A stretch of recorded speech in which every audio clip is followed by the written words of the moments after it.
যে মসজিদে আইসা গাট্টি গুটি লয়ে থাকে না, তবলিগ করতে আয় না। তবলিগ তো মাগনা জিনিস না, তবলিগ কঠিন জিনিস। এই বাংলাদেশে যে সিস্টেমটা আছে এটা হলো তালিম। তালিম, এটার নাম হলো তালিম। আর তবলিগ হইল বিধর্মীদের কাছে দ্বীনের দাওয়াত দেওয়া। এটা বড় কঠিন জিনিস। এই কঠিন জিনিসটা আমরা সহজ বানাইছি। 3 বেলা ভাত খাইয়া আর ঘুমাইয়া এই তবলিগ উঠে গেছে বলেই ইহুদিরা বাংলার জমিন নয় মুসলমানদের ঘরে ঢোকার সাহস পাইছে। কথা বলেন তো।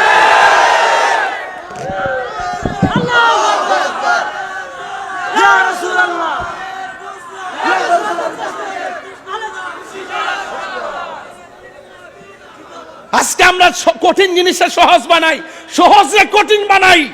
মুসলমানদের কাছে মুসলমানদের দ্বীনের দাওয়াতের নাম তাবলীগ না, এটার নাম তালিম। তাবলীগ করছে খাজা গরিবে নওয়াজ। তিনি আসার আগে এই ভারতবর্ষে একটা মুসলমান ছিল না। ওনার ইন্তিকালের পরে 90 লক্ষ মুসলমান তার জানাজায় শরীক হয়েছে। এটা কোনো নরম কথা নয়, এটা বাস্তব কথা। আমি তবলিগের বিরুদ্ধে না, তবে আপনি তো 8কে 9 বললে আমি মানবো না। 8কে 8 বলতে হবে, 9কে 9 বলতে হবে, দিনকে দিন বলতে হবে, রাতকে রাত বলতে হবে। আপনি দিনকে রাত বলবেন, রাতকে দিন বলবেন, আমি কি মেনে নিব? যে চোখে দেখে না সে হয়তো মানতে পারে, তার কাছে দিন রাত সমান। তাকে আপনি এসে বলবেন, সে মনে করে ভাই এটি বলছে সঠিক। আমরা তো বুঝি এগুলো বাইরে। আমি তবলিগের বিরুদ্ধে না।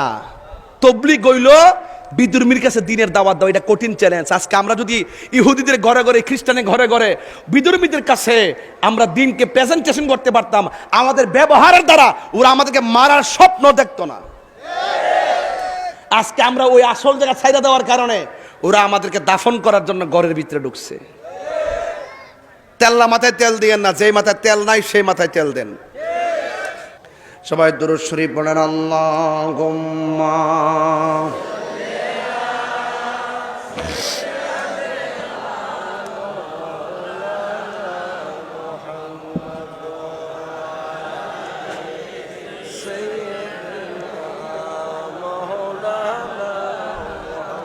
তুমি জীবন, তুমি মরণ। সবাই তুমি জীবন, তুমি মরণ। আধার ঘরে তুমি আপন, তুমি জীবন,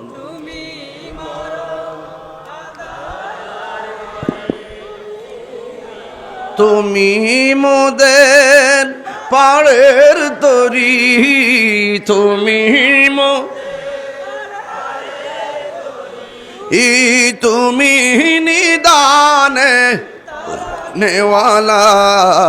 ইয়া রাসূলুল্লাহ ইয়া হাবিবাল্লাহ, ইয়া রাসূলুল্লাহ ইয়া হাবিবাল্লাহ, ইয়া রাসূলুল্লাহ। তুমি মোদের আশার আলো, তাই তো তোমায় বাসি ভালো। তুমি মোদের আশার আলো।